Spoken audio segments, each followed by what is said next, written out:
বলির পাঠা বানাইছে ওটা কিন্তু খারাপ লাগে না, বলির পাঠা কিন্তু হিন্দুদের একটা শব্দ, ওটা খারাপ লাগে না, আমি বলছি ওটা খারাপ লাগছে। তার মানে আমার গায়ে পা দিয়ে ঝগড়া ম্যানারিজম, তাকে কথাটা শেষ করতে দেয়া, এটা কি ধরনের কথা? আপনি কথার মাঝখানে বারবার কথা বলে ফেলেন, আপনি কথা শেষ করে তারপরে বলেন না কেন? আপনার কথা শুনে কেন কথা বলছেন? তোমাকে এর চেয়ে বেশি কিছু বলা যায় না। না না, আপনি যেভাবে আপনি যেভাবে আচরণ করছেন এটা কোনো ভদ্র মানুষের আচরণ না, সেটা দর্শক দেখতে পাচ্ছে। আপনি কিভাবে প্রথমত তুমি অনেক ভদ্র আপা ওনার কথা শেষ। তুমিও ভোটটা দাও নাই, আমিও ভোটটা দেইনি, বাট তুমি এটা বলতে পারো না ঠিকটা দিবে। তুমি বলতে পারো যে এটার জন্য তোমাকে এত লম্বা করে টাইনে আনা, তুমি এমন সব জানতে হয়ে যাও না, বেয়াদবের মতো কথা বলবা না, কথাটা বলবা নিজের সৌন্দর্যটা বজায় রেখে কথা বলবা। আচ্ছা আপনি যদি এরকম লাইভ টক না কেন লাইভ টক শুনতে তুমি উল্টাপাল্টা কথা কি তুমি তোমার মতো তুমি বলবা, তুমি আরেকজনকে তুমি আঙ্গুল তুলে কথা বলো কেন? ভুল তথ্য কেন দিবেন না? কেন ভুল তথ্য দিলাম নাকি? তুমি আনারস আর আপেল নাই, ব্যালট ছাপানোটা নাই, এরকম ধানের শীষকে নিচে দাও নাই, তুমি ওইটা বলতে পারো যে এটা তো হ্যাঁ এবং না এর মধ্যে তুমি বলতে পারো তোমার জায়গা থেকে, তুমি অন্যকে তুমি দোষারোপ করতে পারো না। তুমি কি ভোট দিছো? তুমি ভোট দিছো? তুমি জানো? আপা আমরা জেনে কথা বলি, আপনার মতো এরকম না না জেনে এসব বলবা না। তুমি কি আমার কাছে কি ওই এইটা ব্যালটটা নাই, আমি কি তোমাকে দেখাবো? আচ্ছা আচ্ছা, আপনি বলেন তো কিভাবে পোস্টাল ব্যালট ভোটটা দিতে হবে? না পোস্টাল ব্যালটের ভোটটা হানার মধ্যে তো সিল দিবে অথবা টিক দিবে, হানা লেখা থাকবে, হানা লেখা থাকবে। এখন তুমি এটা বলতে পারো, কিন্তু এটার জন্য তুমিও ভোটটা দাও নাই, আমিও ভোটটা দেইনি, বাট তুমি এটা বলতে পারো না ঠিকটা দিবে। তুমি বলতে পারো যে এটার জন্য তোমাকে এত লম্বা করে টাইনে আনা, তুমি এমন সব জানতে হয়ে যাও না, বেয়াদবের মতো কথা বলবা না, কথাটা বলবা নিজের সৌন্দর্যটা বজায় রেখে কথা বলবা। আচ্ছা আপনি যদি এরকম লাইভ টক না কেন লাইভ টক শুনতে তুমি উল্টাপাল্টা কথা কি তুমি তোমার মতো তুমি বলবা, তুমি আরেকজনকে তুমি আঙ্গুল তুলে কথা বলো কেন? ভুল তথ্য কেন দিবেন না? কেন ভুল তথ্য দিলাম নাকি? তুমি আনারস আর আপেল নাই, ব্যালট ছাপানোটা নাই, এরকম ধানের শীষকে নিচে দাও নাই, তুমি ওইটা বলতে পারো যে এটা তো হ্যাঁ এবং না এর মধ্যে তুমি বলতে পারো তোমার জায়গা থেকে, তুমি অন্যকে তুমি দোষারোপ করতে পারো না। বেয়াদবের মতো কথা বলছো।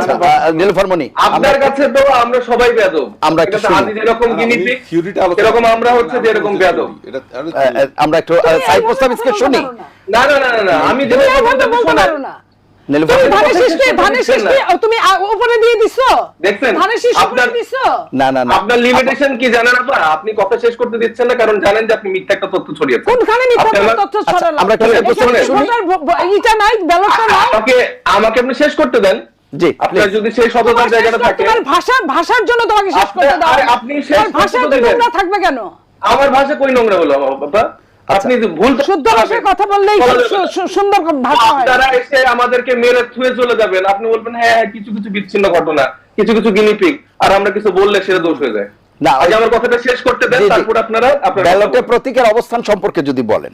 না না, আমি আগে পোস্টাল ব্যালটের কথা বলছি। পোস্টাল ব্যালট আপনারা জানবে না, কারণ হচ্ছে যে এটা শুরু থেকেই জাতীয় নাগরিক পার্টির যে এনসিপি ডায়াসপোরা অ্যালায়েন্স, তারা শুরু থেকে চেষ্টা করছিল যে প্রবাসীদের ভোটাধিকার যেটা নিশ্চিত হয় সেজন্য কাজ করার জন্য।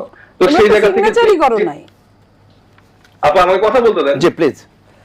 তো সেই জায়গা থেকে আমরা চেষ্টা করছিলাম যে কয়টা পদ্ধতি আছে সেটা আমরা ইলেকশন কমিশন থেকে শুরু করে এটা নিয়ে আলাপ আলোচনা হয়েছে, আমাদের যে প্রবাসী ভাইরা আছে দলমত নির্বিশেষে সেখানকার মানুষজন এই ব্যাপারটা নিয়ে কথা বলেছে এবং সেই প্রসঙ্গে এগিয়েছে। তো যে পোস্টাল ব্যালটের সিস্টেমটা এসছে সেখানে কিন্তু একটা অ্যাপ দেওয়া হয়েছিল। হ্যাঁ, তো সেই অ্যাপের মাধ্যমে স্বয়ংক্রিয়ভাবে আপনারা যে বিকাশ হয়তো ব্যবহার করেছেন, আপনারা দেখবেন যে মুখের অবয়ব নেওয়ার জন্য যে সেলফি ক্যামেরা, সেটা দিয়ে কিন্তু সেই অ্যাক্সেসটা নেওয়া হয়। ঠিক তেমন ভাবে পোস্টাল ব্যালটের সিস্টেমটা ডেভেলপ করা হয়েছে এবং সেখানে যে অ্যাড্রেস দেওয়া হয়েছে, মানে পোস্ট কার্ড যেখানে যাবে, সে যে লেটারটা সেখানে যাবে, সেটার ঠিকানাটার জন্য আলাদা স্পেসিফিক একটা অ্যাড্রেস দরকার হয়, যেটা মধ্য এই এশিয়ান যে এরিয়াগুলো আছে, দুবাই, কাতার বা সৌদি আরব, এই দেশগুলোতে, হ্যাঁ মধ্যপ্রাচ্য, এই দেশগুলোর অনেক দেশই আসলে সেটা অনেকের ছিল না, মানে সেখানে পোস্টাল ব্যালট দেওয়ার জন্য সেই ঠিকানাটা অনেকের কাছে নেই। তো সেই জায়গাটাও কিন্তু আমরা অনেক আগে থেকে বলেছিলাম যে এটা কিন্তু একটা বড় সমস্যা, এটা আপনারা সমাধান করেন, কিন্তু নির্বাচন কমিশন সেই জায়গাটা সমাধান করেনি। এখন যে প্রসঙ্গটা এসছে যে একজনের অ্যাড্রেসে যদি এতগুলো চলে যায়, অথবা আমি ধরে নিচ্ছি যে জামাত বা এনসিপি বা বিএনপি একজন ব্যক্তির অধীনে এতগুলো পোস্টাল ব্যালট রেখে, তাহলে কি দুর্নীতি বা ভোট চুরি করা সম্ভব কিনা? না, একদম না।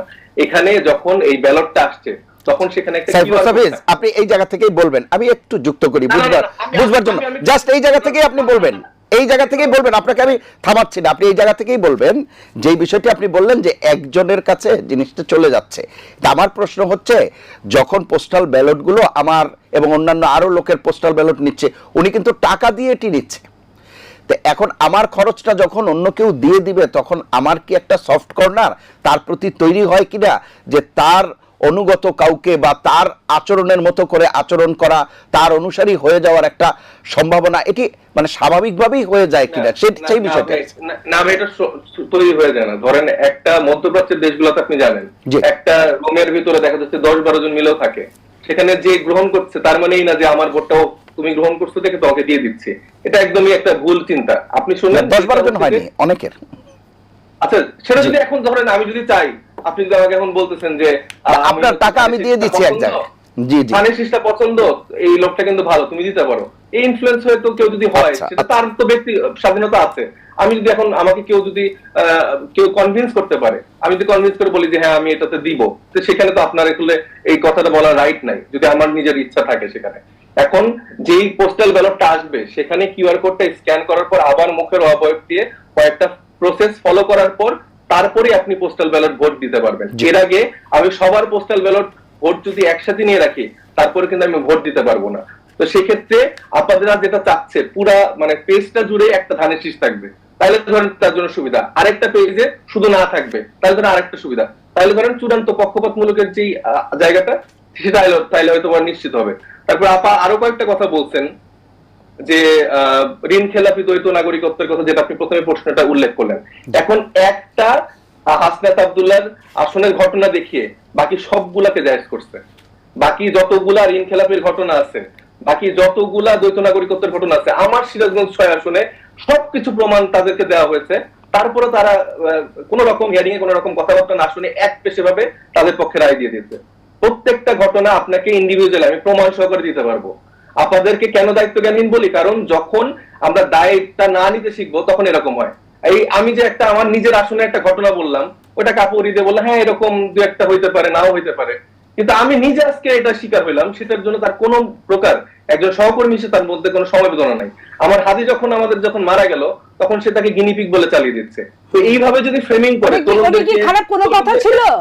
ওটা কি কোনো খারাপ কথা ছিল? ওটা বলা হয়েছিল যে তাকে ইউজ করছে, যারা হাদিকে মেরেছে তারাই হাদির জন্য এখন মায়া কান্না করছে, এটা ইউজ করছে। এটা কি আমি একা বলছি, হাদির ভাইও বলছে।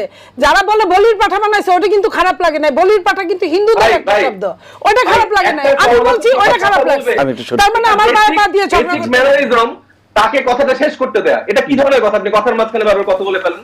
আপনি কথা শেষ করে তারপরে বলেন না কেন? আমরা কথা শুনে কেন কথা বলছি নাকি? তোমাকে এর চেয়ে বেশি কিছু বলা যায় না। না না, আপনি যেভাবে আচরণ করছেন, এটা কোনো ভদ্র মানুষের আচরণ না। সেটা দর্শক দেখতে পাচ্ছে আপনি কিভাবে প্রথমত তুমি অনেক ভদ্র। আপা ওনার কথা শেষ হলে কিভাবে প্রথমত কথাগুলো শেষ করতে দেন, কথাগুলো আসবে। কিভাবে প্রথমত আপনি মিথ্যাটা সার্কুলেট করেন, তারপর আবার কিভাবে দেখছেন আপনি তরুণদেরকে কিভাবে মানে ব্যবহার করেন। এখন তাহলে তুই তুকারি করে বলেন, তার সমস্যা নেই। আপনারা মানে শ্রদ্ধার মানুষজন, বড় মানুষ, আপনারা এইভাবেই আমাদেরকে দেখেন। তরুণরা যে রাজনীতিতে আসছে, এটাকে আপনি খুব একটা ভালোভাবে গ্রহণ করেন না। বিভিন্ন সময় আপনার সাথে টকশো করতে গিয়ে আমরা দেখেছি, এবং আপনারা বারবার ব্যক্তি আক্রমণ করার চেষ্টা করেন, যেখানে আপনি অন স্পট বসে 3-4টা এরকম ভুল তথ্য দিলেন, সেটা আমরা প্রতিহত করতে পারবো না। এটা কি ধরনের কথা?